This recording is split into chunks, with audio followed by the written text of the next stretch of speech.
स्वामी विवेकानंद जी ने कहा है कि एकाग्रता सफलता की चाबी है। जब आप अपनी ऊर्जा को एक दिशा में लगाते हैं तब असंभव भी संभव हो जाता है। दोस्तों, आगे स्वामी जी की 3 कहानियों में हम देखेंगे कि सभी जगह से ध्यान हटाकर कैसे एक काम में लगाया जाता है। पहली कहानी। स्वामी जी एक पार्क में आराम कर रहे थे। वहां उन्होंने एक लड़के को देखा जो एक खाली पेज पर कठिन श्लोक लिखने की कोशिश कर रहा था, लेकिन गलतियों के कारण बार बार पेज फाड़ रहा था और हर बार नए पेज से शुरू कर रहा था। कुछ समय बाद लड़के का ध्यान स्वामी जी पर गया तो लड़का तुरंत उनके पास गया और प्रणाम करके कहा, स्वामी जी, मैं पिछले 3 घंटे से इस श्लोक को सही से लिखने की कोशिश कर रहा हूं, लेकिन हर बार कोई ना कोई गलती हो जाती है जिससे मुझे शुरू से शुरुआत करनी पड़ती है। मुझे समझ नहीं आ रहा कि मैं क्यों नहीं लिख पा रहा हूं। स्वामी जी मुस्कुराए और बोले, बेटा, केवल फोकस की कमी के कारण ऐसा हो रहा है, क्योंकि एक साधारण इंसान अपनी ज्यादातर ऊर्जा बेकार की बातों और आदतों में लगा देता है, इसलिए लगातार मन भटकता है। ध्यान से काम करने का मतलब है अपनी पूरी ऊर्जा एक जगह पर लगा देना, और जब बार बार तुम ऐसा करोगे तो मन इसके लिए तैयार हो जाएगा और फिर गलती नहीं दोहराएगा। लड़के ने पूछा, स्वामी जी, अगर मन बार बार भटक रहा हो तो मैं एक काम में ध्यान कैसे लगाऊं? स्वामी जी ने पूछा, तुम लिखते समय जरूर किसी व्यक्ति या घटना के बारे में सोच रहे हो? लड़के ने कहा, हाँ गुरुजी, आज छुट्टी के दिन सबको बाहर खेलने का समय मिलता है, लेकिन मुझे ये काम पूरा करना है, शायद इसलिए मैं ठीक से फोकस नहीं कर पा रहा। स्वामी जी ने कहा, ठीक है, अब इन सरल तरीकों को समझो, फिर तुम अपने काम को मन लगाकर कर सकोगे। लगातार गहरी सांस लो। स्वामी जी ने कहा, जब भी तुम्हारा मन भटके तो 5 गहरी सांसें लो और अपना ध्यान काम और खेल दोनों से हटाकर अपनी सांसों पर लेकर आओ। जितना तुम अपनी सांसों को देखोगे उतना ही तुम्हारा मन शांत होने लगेगा। काम को महसूस करो। जब तुम लिख रहे हो तब सब कुछ बारीकी से महसूस करो, जैसे पेन तुम्हारे हाथ को छू रही है, और लिखते समय जो आवाज हो रही है उसे भी ध्यान से सुनो। जब तुम सभी चीजों पर बारीकी से गौर करोगे तो ध्यान भटकना कम हो जाएगा और तुम्हारा मन और शरीर केवल एक काम में लगा रहेगा। तुम्हारा ध्यान काम पर इतना केंद्रित हो जाएगा कि तुम्हें समय का पता भी नहीं चलेगा।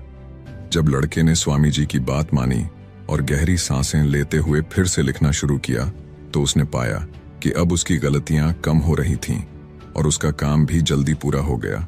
उसने स्वामी जी को धन्यवाद कहा। इस पर स्वामी जी ने मुस्कुराते हुए कहा, याद रखो, जब मन और इंद्रियां एक काम में लग जाती हैं तो ध्यान गहरा हो जाता है और यही सच्ची सफलता है। दूसरी कहानी। एक दिन एक युवक स्वामी विवेकानंद जी के पास पहुंचा। युवक के चेहरे पर परेशानी और हताशा साफ झलक रही थी। उसने स्वामी जी से कहा कि स्वामी जी, मैं बहुत समय से परीक्षा की तैयारी कर रहा हूं। कई बार कोशिश की, लेकिन हर बार असफल हो जाता हूं।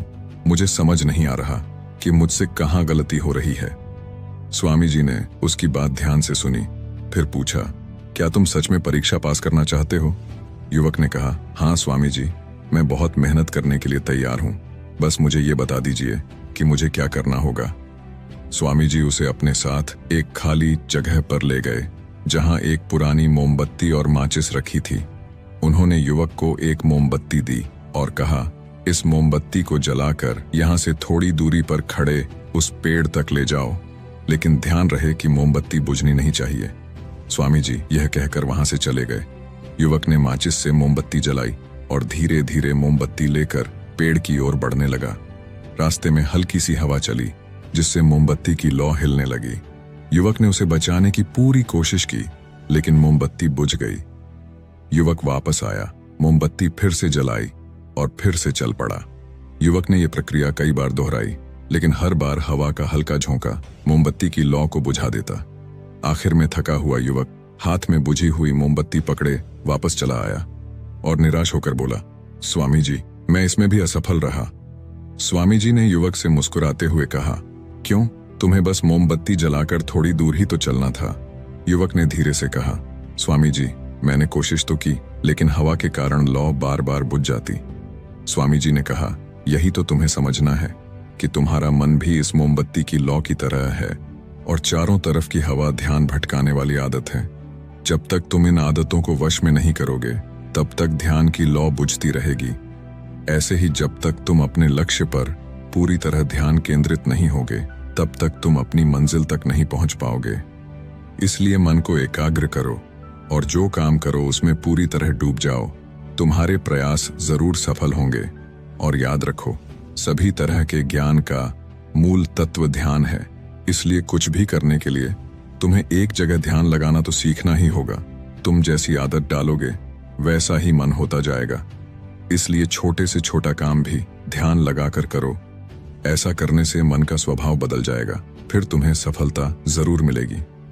तीसरी कहानी। एक युवक ने स्वामी जी से पूछा कि मन में आ रहे विचारों को कैसे छोड़ते हैं। स्वामी जी ने युवक से कहा, बताऊंगा, लेकिन उससे पहले तुमको एक परीक्षा देनी है।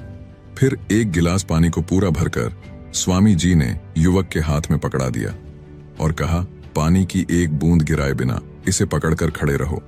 युवक ने कहा, यह तो आसान है, और गिलास संभाल लिया। शुरू में सब ठीक था, लेकिन थोड़ी देर बाद ही उसके मन में संदेह उठने लगे। इससे क्या फर्क पड़ेगा? आखिर कितनी देर तक मुझे ऐसे पकड़े रहने होगा? जैसे जैसे ये विचार आने लगे उसका ध्यान भटकने लगा और गिलास से पानी छलकने लगा। अंत में स्वामी जी ने कहा, बेटा, जब तक तुम्हारा मन शांत था तब तक पानी नहीं गिरा, लेकिन जैसे ही तुम्हारे मन में विचार आने लगे तो पानी बाहर गिरने लगा। उन्होंने आगे समझाया, जैसे गर्म लोहे पर हथौड़े की चोट उसे नया रूप देती है, वैसे ही तुम्हारे विचार व्यक्तित्व को और मन को आकार देते हैं। तुम्हारा मन भी गिलास में पानी की तरह है, जिसे आसानी से विचलित किया जा सकता है। अगर तुम पानी यानी मन को स्थिर रखना चाहते हो तो पहले सभी विचारों को स्थिर करना सीखना होगा। अब तुम एक काम करो, इस गिलास को फिर से पकड़ो और अपना ध्यान अपनी सांसों पर ले आओ। अपनी सांस को पेट और सीने में आते जाते महसूस करो। हाथ में होने वाले दर्द और असहजता को जाने दो। मन में जो विचार आ रहे हैं उन्हें बहने दो।